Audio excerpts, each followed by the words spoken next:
லாவண்யாவுக்கு நல்ல பழக்கவழக்கங்கள்லாம் வந்து பூஜை செய்கிறதெல்லாம் வந்து சொல்லிக் கொடுக்கறதுக்காக நம்ம அபி வந்து நம்ம ராகவ் வீட்டுக்கு போகிறாங்க. அங்கே வந்து என்ன பண்ணுறாங்க, அபி தன்னோட அப்பாவை எப்படியாவது காப்பாற்றணும்னு சொல்லிட்டு இந்த வேலையை நம்ம கண்டிப்பாக கண்டினியூ பண்ணணும் அப்படின்னு சொல்லிட்டு யோசிக்கிறாங்க.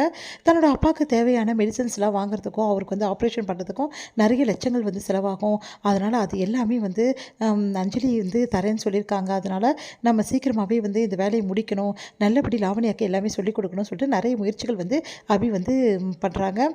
முதல் வாட்டி வந்து என்ன பண்ணுறாங்க, அபி வந்து சமையல் வந்து கற்றுக் கொடுக்குறாங்க லாவண்யாவுக்கு. லாவண்யா வந்து ஐயோ இந்த சமைக்கலாம் எனக்கு தெரியாது, ஏன் இப்படிலாம் தொல்லை பண்ணுற, எனக்கு முடியாது அப்படின்னு நம்ம சொல்கிறாங்க. இங்கே பாருங்கள், நீங்கள் நல்லா சமைக்கலாம், எந்த பிரச்சனையுமே கிடையாது, வாங்க செய்யலாம் அப்படின்னு சொல்லிட்டு செய்ய வைக்கிறாங்க. லாவண்யா வந்து சமைக்காமல் அபியே சமைச்சிட்டு லாவண்யா கூட மாட அப்படியே சும்மா லைட்டாக வந்து கரண்டி பிடிக்கிற மாதிரி பண்ணிகிட்ருக்காங்க. அதுவே தான் தான் சமைச்சேன்னு சொல்லிட்டு எல்லாருக்கிட்டையும் சொல்லிகிட்ருக்காங்க. இந்த சூழ்நிலையில் இங்கே என்ன பண்ணுறாங்க, லாவண்யாவோட ட்ரெஸ்ஸையும் சேஞ்ச் பண்ணுறாங்க அபி. இந்த மாதிரி ட்ரெஸ் பண்ணால் வந்து எல்லாருக்கும் வீட்டில் இருக்கவங்க பெரியவங்களுக்குலாம் பிடிக்காது, அதனால் நீங்கள் ட்ரெஸ் வந்து மாடலாக பண்ணுங்கள், ஆனால் சுடிதார் அந்த மாதிரி யூஸ் பண்ணுங்கள் அப்படின்னு சொல்லிட்டு அந்த மாதிரி வந்து டாப் அண்ட் லெகின் அந்த மாதிரி வந்து யூஸ் பண்ண சொல்கிறாங்க. அதே மாதிரி லாவண்யாவும் வேர் பண்ணிக்கிறாங்க. அடுத்து வந்து இதெல்லாம் பார்த்த நம்ம வந்து ராகவ் வந்து அவங்களுக்கு ஒரு இண்டிவிஜுவலிட்டி இருக்குது, அதன்படி தான் அவங்கவுங்க இருக்கணும், அவளோட தனித்தன்மை வந்து போயிடும் இந்த மாதிரி ட்ரெஸ் பண்ணால் அப்படின்ற மாதிரி சொல்கிறாங்க. இதில் எதுவும் போகாது, நேரத்துக்கு ஏற்ற மாதிரியும் வீட்டுக்கு ஏற்ற மாதிரியே தன்னை மாற்றிக்கிறவ தான் வந்து ஒரு பொண்ணு அப்படின்ற மாதிரி சொல்கிறாங்க. இதை கேட்டு பாட்டி ரொம்ப இம்ப்ரெஸ் ஆகிறாங்க. உடனே வந்து எப்படிலாம் தெரியுது அபிக்கு, அபி என்ன மாதிரி வந்து யோசிக்கிறா, ஒரு வீட்டுக்கு மருமகளாக இருக்க அபி தான் கரெக்டு, இந்த வீட்டு மருமகளாக அபி மட்டும்தான் தகுதி இருக்கு ஆகிறதுக்கு, இது நடக்குமா அப்படின்னு சொல்லிட்டு யோசிச்சுட்ருக்காங்க நம்ம பாட்டி.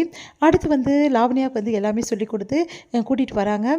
எல்லாருக்குமே வந்து சாப்பாடு போடலாம் அப்படின்னு சொல்லிட்டு நினைக்கும் போது அபி வந்து ஒரு விஷயம் சொல்கிறாங்க. இந்த மாதிரி வந்து இங்கே எல்லாருமே தினமும் இங்கே தானே உட்காந்து சாப்பிட்றீங்க, அழகாக வந்து நிலாச்சோறு மாதிரி சாப்பிட்லாம், கார்டனில் உட்காந்து ரொம்ப நல்லாயிருக்கும் அப்படின்னு சொல்கிறாங்க. உடனே ராகவ் வந்து எனக்கு அதெல்லாம் விருப்பம் இல்லை, இங்கே சாப்பாடு போடுங்கன்னொன்னே பாட்டி சொல்கிறாங்க, அபி சொல்கிறது கரெக்டு தான், எல்லாருக்குமே வந்து நிலாச்சோறு சாப்பிடணும்னு ஆசையாக இருக்கும், ஆனால் நம்ம பண்ணவே மாட்டேங்கிறோம், தனித்தனியாக உட்காந்து சாப்பிட்டுட்டு போயிடுறோம், அதனால் இன்றைக்கி எல்லோரும் கார்டனில் தான் சாப்பிட்ணும் அப்படின்னு சொல்லிட்டு பாட்டி சொல்லிடுறாங்க. அதனால் வந்து கார்டனில் வந்து எல்லாருமே எடுத்து வைக்கிறாங்க. அப்போ வந்து என்ன பண்ணுறாங்க, சரி நீங்கள் தானே சமையல் பண்ணீங்க, நீங்களே பரிமாறுங்க எல்லாருக்கும் அப்படின்னு சொன்னோன்னே உடனே லாவண்யா வந்து இப்போ நானா, ஐயோ இந்த சர்வெண்ட் மாதிரி வேலை செய்ய என்னால் முடியாது, இவனால இப்படி பண்ணுறாளே அப்படின்னு சொல்லிட்டு வேறு வழி இல்லாமல் சரி ஓகேன்னு சொல்லிட்டு சாப்பாடு போடுறதுக்காக போகிறாங்க. ஆனால் சாப்பாடெலாம் சரியாகவே போட மாட்டேங்கிறாங்க. அதனால் பாட்டி சொல்கிறாங்க, யார் சமைச்சாங்களோ அவங்க தானே போடணும், அப்போ சமைச்சது யார் அப்படின்னோடனே நீயே போடுமா அப்படின்னு சொல்லிட்டு சொல்கிறாங்க. உடனே அபி வந்து சரி ஓகேன்னு சொல்லிட்டு சாப்பாடு போடுறாங்க. உடனே வந்து எல்லாருக்குமே போட்டுட்ருக்கும்போது கரெக்டாக ராகவ் பக்கம் வராங்க. ராகவுக்கும் சாப்பாடு போடுறாங்க.